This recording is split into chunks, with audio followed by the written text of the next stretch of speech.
special Saturday event, and we do a lot of recruitment, and summer's about to begin. And I'm just walking home, and I wanted to give you guys a little sneak peek of what what it's like living in Beijing, because a lot of people have had questions. Pardon the bounciness of the video, because I'm literally walking and holding my phone, but a lot of people have had questions like, what is it like living in China? What's it like living in Beijing in particular? Because this city is massive. So it stretches on for miles and miles in every direction, and the actual population of Beijing, it's kind of unknown, because we have a lot of migrant workers that come in, and they're only here for like summer or a season. We're at the bus stop, one of the bus stops now. So it's somewhere between 20 and 25 million people, like those are the guesstimates. And pretty much anywhere you go, you're going to have a people around you. Like, for example, like in America, even in like really big cities like Chicago, Seattle, Portland, you're gonna be walking down the street, and like you might make a turn and you're not gonna see anybody. Maybe it's just an empty street. But that will never be the case in China. And anywhere you go, there's always gonna be a crowd of people. And so while this sidewalk looks pretty empty, if I turn this phone around, you're gonna see like a mass of people like walking over here. Whoa, let's see if we can see them. Yeah, you see the crowd over here? So that's just like standard. Everywhere you go here, there's gonna be a group of people. And what that generates is a constant state of getting to know new people. Every day you can make new friends. And what made me think of this is yesterday, so you guys know I host an open D&D table, and there's this guy who's been in Beijing. This is his 10th year in the city. He's been here longer than I have. I've been here for 8, and he and I have never bumped into each other. We run in a lot of the same circles, but I have never met this guy before. And last night was his first experience with old school Dungeons and Dragons, and it was awesome. The poor guy, he rolled up with 3d6 down the line. He rolled a 16, a 17, and a 15. And then he also had a 4 and a 3, or a 4 and a 5. But it didn't matter, because all of his prime requisites for the class that he chose were covered. And so it didn't matter that he had like a low wisdom, because he had like a super high intelligence, because he went with a magic user. And what I've found is it's like you can meet all kinds of brand new people and have new games and continually change the dynamic of your play session if you're willing to like put yourself out there just a little bit. And so I would encourage everybody to give it a try. It's super fun. Have an open game, see what you're capable of. Oh my goodness, what is this up here? Let's see what's happening. Something's under construction. I'm not quite sure what it is, but let's see. Yeah, it looks like they opened up a new mini mall today. Yeah, so, oh man, the wind is it's popping off. Yeah, so we played a session last night. Actually, the first in-game session that wasn't about Bronstein politics. The first time we actually did like a dungeon build in a month. It's been so long since we've actually like sat at the table. What bad? Hey, Hunger Miller, who is that? Is what bad? Yeah, no. Do you mean like living in China? It's awesome. It's super cool. Like, so we had that new guy come to our table, and the dude gets all the way to the very end of session, and then a frog guy just like stabs him. Oh, the mini mall. I haven't gone inside yet. I don't know. Yeah, not sure. But this dude, he had such a good vibe about it. Like, his character died, and he hasn't played any kind of old school D&D. The first edition that he played was 3rd edition, and so, or 3.5. And so his experience is, you have one character, it's the main character, and you're always playing with like your same buddies at the table, and it's get along gang. And he's like, he loses his character and he's like, you know what? Let's roll up another one. He's ready to go. He's like, I'm gonna play a gnome. I was like, oh, cool, dude. Good choice. Good choice.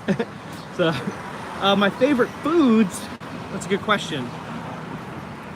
I do like. So it's called dapanji. It's this Xinjiang dish. It's really good. It's like a chicken dish. It's like they chop up a bunch of vegetables, throw them in a big pot, boil it all up. It reminds me a lot like a stew. It's really delicious. I like dumplings, obviously. That's just like a massive part of like the diet over here. All the soup is just great. Any of the noodle dishes are great.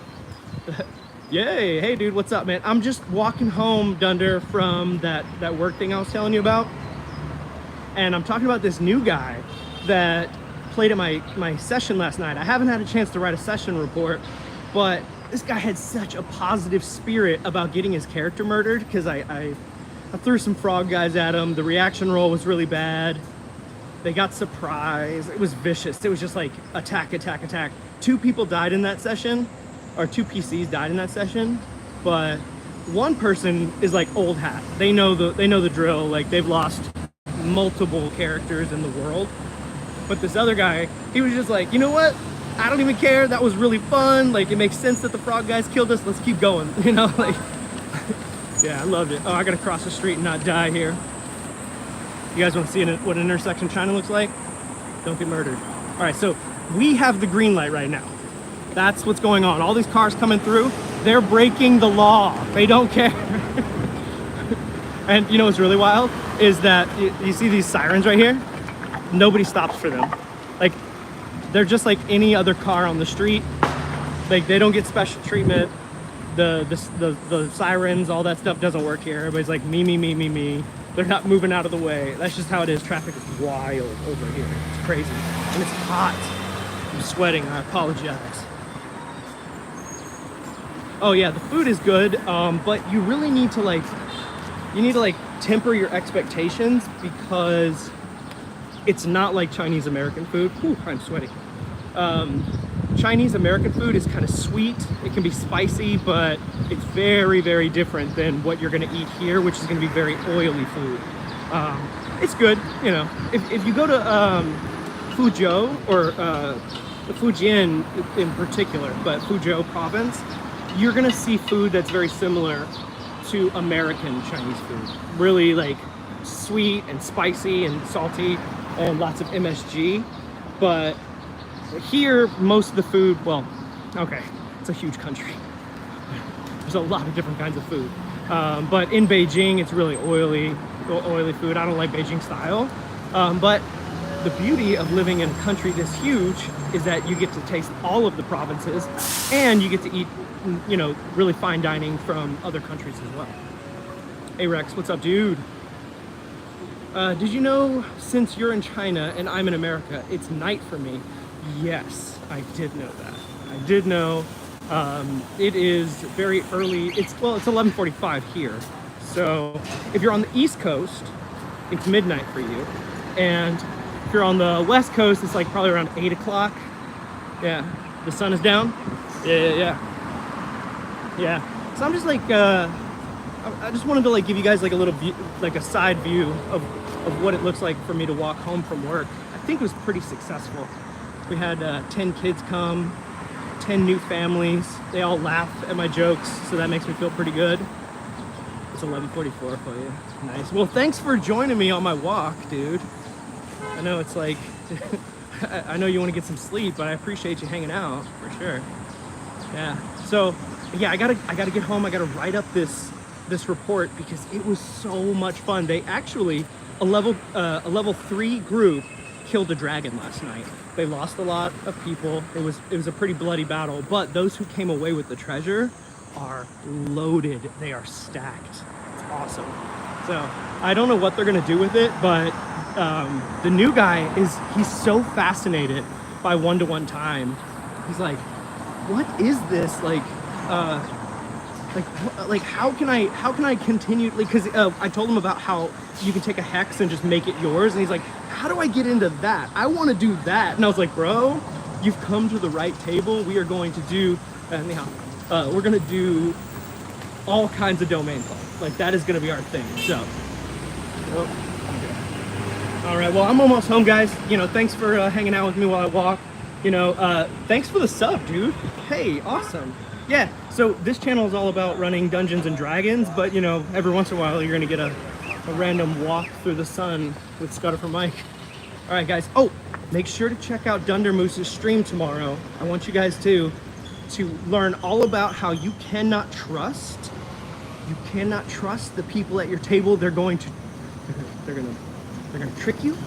They're gonna murder your character when you're not expecting it. PvP in D&D is really fun. Just let you know. PvP in D&D is a necessity going forward for me. So, yeah, we're gonna kill it here. I'm almost home, so I'm not gonna let you guys see my dirty house. So, all right, I'll catch you guys later. Be good or be good at it. Peace.